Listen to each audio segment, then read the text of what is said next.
tonight's presentation is part of the 10th anniversary of the Salesian Center for Faith and Culture, which tries, as you can tell by the name, to bring together the kinds of things where faith and culture interact. So it's a bit of history tonight, it's a bit of science tonight, it's certainly a big piece of faith tonight.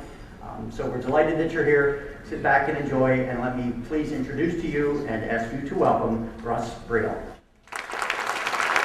I hate to disappoint you, I do not have the Shroud with me. This is something a lot of people don't know.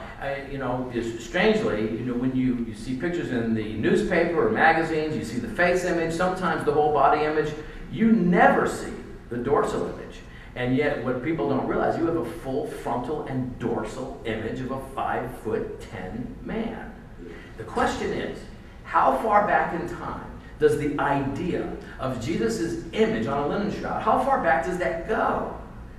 Remember, the shroud was on exhibit for 6 weeks in the main cathedral, and then it was taken down, and there were several back rooms in back of the cathedral that were set up as an examination area. And the shroud was attached to the table with magnets. They do not remove the clothes because life is in the blood. And so they simply take a single shroud and wrap it around you, and that's the way you get buried.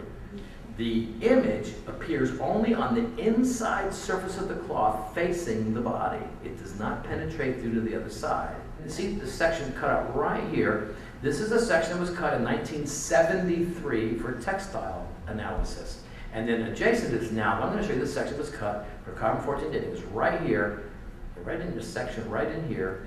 And you see this darkened area here? Now, for you science majors, this picture is from ultraviolet fluorescence, and the reason that this is darker here is because there's a different substance there. From here down, the skeletal structure is in the palm of your hand, which also lets you know why a nail in the palm of the hand, right here, would just rip right through. But it had to be the wrist. This cloth would have been folded up on a communion table, and the priest was probably going around the table with the incense, and there was an oops moment.